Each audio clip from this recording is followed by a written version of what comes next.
The NFL and NBA have been open for bidding. College football too. No Apple deals, but here they come again. They have MLB doubleheaders, MLS, and now it looks as if F1 is on the docket. We'll dissect what Apple is doing. Speaking of the NFL, has there been any progress with ESPN on their big media deals?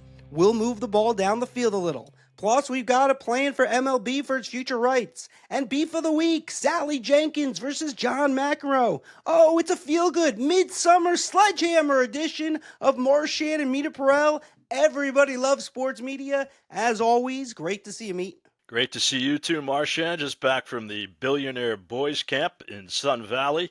You'll be happy to know I didn't run into Tim Cook of Apple, but I could tell you this, they needed someone with a net worth of $1,500, so I'm only about $26.3 billion behind everybody else. How was it? Was it good? I mean, that is something out there. There were some TV execs, I believe, and league owners and Meterparel all out there, so I'm sure you fit right in. Yeah. They probably said I listened to the podcast. They did, actually. It was amazing, the traction we have amongst billionaires. Zuckerberg, you name it. But I can tell you, I was a little perplexed by that unbelievable rant you just gave. You don't like the Apple deal with F1 for $150 million? Two things, and we'll get into it because this is our first question after you what's up and what's down, but I just don't think for F1 it's a great deal. I get it, it's $60 million more, but we've saw what's happened with MLS. They don't give any numbers, as I always say. Apple doesn't give any numbers for their Friday Night Baseball. And so when you add both of those up, the fact that they don't give any numbers, that kind of tells you something. And for F1 in the United States, not really where the bread is butter, where they're still trying to grow. I think you're better being on ESPN, ABC than Apple, where I get it, it's $60 million more, 150 to 90 million per year. I think it's a 5-year deal. But to me, maybe you take less. As we do this pod, it's not official. They haven't officially accepted, though it does appear to be trending toward Apple. So we'll get into that. A lot more baseball, NFL stuff. We're presented, as always, by WSC Sports. You want to make your life easier if you're a league, a network, or a team, or anyone who use clips. WSC Sports Digital Asset Management, a library that actually gets sports.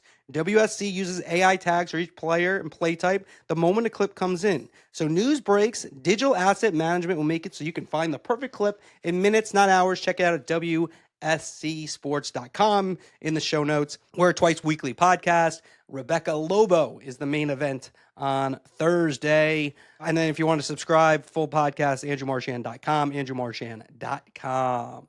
All right. Outstanding radio teases, as always, from Marchand. What is up in your world? My what's up is Evan Roberts. Why? Because he's nuts. Evan Roberts is the afternoon host, or one of the afternoon hosts on WFAN. He's on a European vacation. Should be relaxing, 2 weeks. He's doing his podcast. It's called the Rico Brogna, after the longtime first baseman who played for the Mets. Great name for a podcast.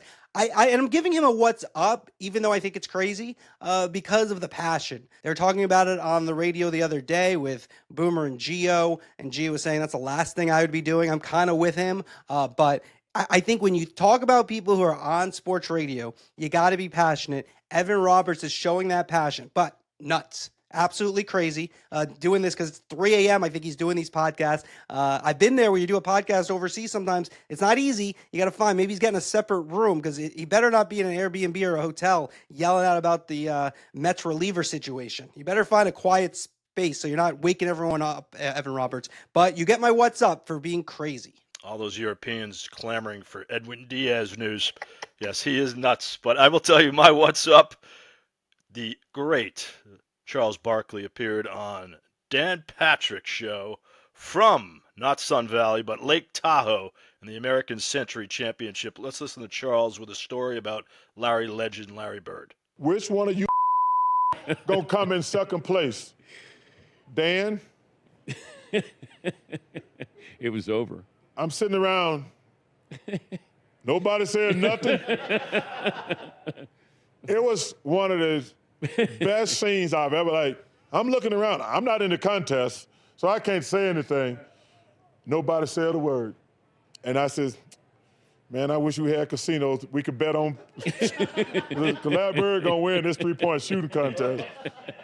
All right, now this story's been told before, but no one quite tells it like Charles Barkley. And this was great radio. This was, I think, Dan Patrick had a really good week. He had amazing guests. He was on the ground at this tournament. It's basically a who's who of sports celebrities. And Barkley was there, and Barkley has a good relationship with Patrick, and you just let it rip. That's what Barkley does better than anybody. He lets it rip. We throw this word around a lot. He's genuine. He's authentic. And if Barkley's telling a story about Larry Bird that I may have heard, I still want to listen to it because it's funny.